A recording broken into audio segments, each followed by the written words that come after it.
वाला जो दोस्ताना है अफगानिस्तान और भारत का, ये किस तरह से आगे बढ़ेगा? और अगर ये आगे बढ़ता है तो हम फिर वही बात करेंगे कि हमारा पूरा ये जो टेरिटरी है, ये पूरा जो खित्ता है, ये किस टर्मोइल से गुजर सकता है? अहमद, देखें, अभी जो बात आप कह रही हैं, मैं उस बहुत जो मरियम साहब डॉक्टर साहब ने बातें की वो भी बिल्कुल उन्होंने एक्सप्लेन किया क्या इंडिया इस वक्त कहाँ पे खड़ा है। मुनव्वर साहब ने जो चीज़ बताई आपको, उन्होंने एक बड़े इंपॉर्टेंट नुक्ते की तरफ इशारा किया कि इसराइल इंडिया का जो अलायंस है और वो जिस तरह से अफगानिस्तान को इस्तेमाल कर रहे हैं। देखें, दुनिया में इस वक्त आपको एक बहुत क्लियर डिवाइड नजर आ रहा है, दो ग्रुप्स के दरमियान में, दो मुल्कों के दरमियान में, दो लॉबीज के दरमियान में। वो डिवाइड ये है कि एक ग्रुप अमेरिका के अंदर भी वही डिवाइड है, एक कहते हैं कि हम जंगे करेंगे, जिसको जी। आप नियोकॉन्स कह सकते हैं। उसी तरह जो नियोकॉन्स आइडियोलॉजी के ऊपर मुल्क कायम है, वो कहते हैं कि दुनिया में मजीद जंगे होनी चाहिए। हाँ। और मेजॉरिटी ममालिक की है जो कहते हैं पीस, स्टेबिलिटी और अमन होना चाहिए। ये दो ग्रुप्स और दो फैक्शंस है जिनके दरमियान में इस चेंजिंग वर्ल्ड ऑर्डर के अंदर बहुत ज्यादा टसल चल रही है। अब जो दुनिया में सिर्फ तीन ममालिक ऐसे हैं जो कहते हैं कि जंग, क्योंकि उनके इंटरेस्ट जो हैं वो जंगों के अंदर है। उन तीन ममालिक के इंटरेस्ट जंगों में इस वजह से हैं क्योंकि, और उन तीन ममालिक का नाम है अफगानिस्तान, भारत और इसराइल।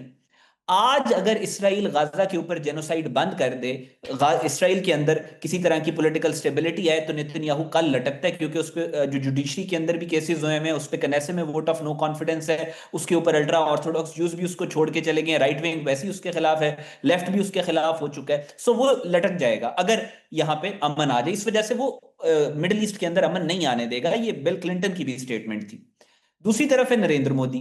आज अगर मोदी पाकिस्तान में दहशतगर्दी बंद कर दे, बांग्लादेश में दहशतगर्दी बंद कर दे, नेपाल में दहशतगर्दी बंद कर दे, कनाडा में सिखों को मारना बंद करे, अमेरिका पे टेररिस्ट एक्टिविटीज करना सिखों के ऊपर बंद करे, तो कल को उसको वोट कौन देगा?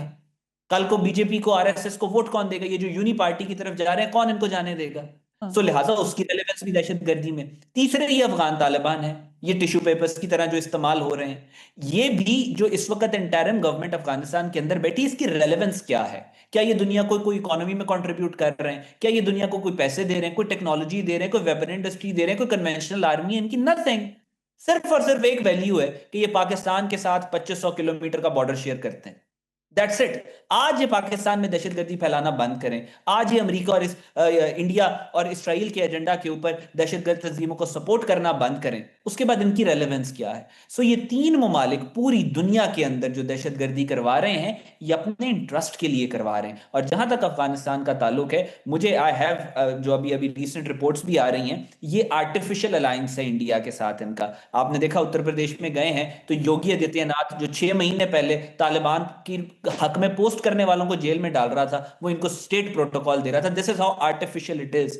और अफगान तालिबान के अंदर ही बहुत इंपॉर्टेंट फैक्शंस, ये कल से रिपोर्ट्स आना शुरू हुई हैं कि वो अपनी जो इनकी जो लीडरशिप है, 15-20 ये गैंगस्टर्स जो काबुल पे मुसल्लत हैं, उनके खिलाफ बात करना शुरू हो गए कि पाकिस्तान के बगैर आपका गुजारा नहीं, हमारी इकोनॉमी तबाह हो जाएगी, लोग आपके गलों को आएंगे, अवाम, जब उनके पास खाने को पैसा नहीं होगा, तो लिहाजा पाकिस्तान के साथ रास्ते ठीक करें। और वो सिर्फ एक सूरत में ठीक हो सकते हैं कि आप टीटीपी को कर्टेल करें। There is no other option. I think ये आज नहीं तो कल, नहीं तो आने वाले चंद हफ्तों में आप देखेंगे